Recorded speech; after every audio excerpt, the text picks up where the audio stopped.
What's up? This is Justin Pollock, and today we're going to be going on homework number 9 for peer leadership. So let's go ahead and get started. Number 1 says take the styles under stress assessment, which I did, and I ended up being on the violent side of things. And it says right here, reflect on what your score means to you. What my score pretty much means to me since I was violent is that I like to get my point across, which I knew. But I like to get my point across no matter the situation. And since I'm the type of person that likes to be right all the time, that if a person in the conversation thinks that they're right too, then I'll keep on counteracting to prove my point. Then it says, when you move to silence or violence, what are the negative consequences? The negative consequence that I think would be that sometimes I can find myself coming as angry even though I'm not really, or by like raising your voice or making smart comments, which could cause tension in the conversation.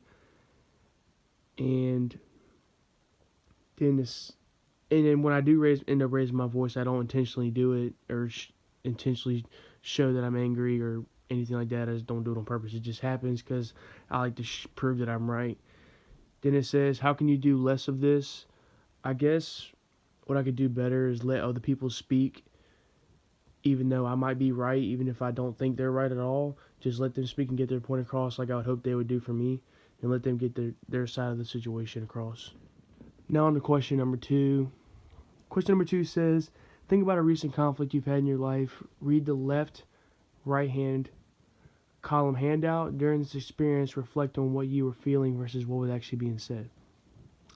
For me, in this situation, the stuff that was actually being said was the right thing by the other person, but being that I didn't want to happen, what they were saying made me feel frustrated, if that makes sense. Basically, I didn't like what they were saying, so it made me feel frustrated. So, and it says, did you experience a difference? Yes, I did. After the situation, I sat down and thought about what was said to me, and I actually realized, like, wow, that was the right thing that should have been done and should have been said in the long run. Then it says, did you find yourself assuming things about the other person? Yeah, I assumed that the stuff that was being said to me was just out of hate or frustration from the other person, that they wanted me to be miserable. But like I said, it ended up being the right thing, and it did need to happen in the end. Question number 3 says, read the following scenario based on what you've learned from the crucial conversation readings, videos, and lectures. What is happening and how should it be remedied? Basically, in this situation, the manager is hearing that some of his employees are saying things that they don't like about the situations or in the meetings behind his back. So he wanted to call him in and ask him about it and see if they could maybe talk it over and get it fixed. So Chris and Kim were both asked how they felt about it, if they felt they were getting mistreated. And Chris, in the situation, went towards the silent side of things, where he was trying to change the situation around, change the conversation, try to get the weight off his back. And Kim, she was just going all out, and she was saying exactly how she felt, and she was putting Chris on the spot in some points, and Chris didn't want nothing to do with it. So, and ended up making the manager frustrated in the long run, saying that they were going to cross the line. So, how it could have been remedied is that I think Chris could have joined up with Kim to start with and went at it together calmly, and I feel like it would have went a whole lot better in the long run.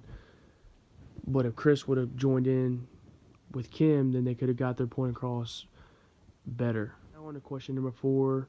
Number 4 says, a crucial conversation is one in which 1, opinions vary, 2, the stakes are high, and 3, the emotions are strong.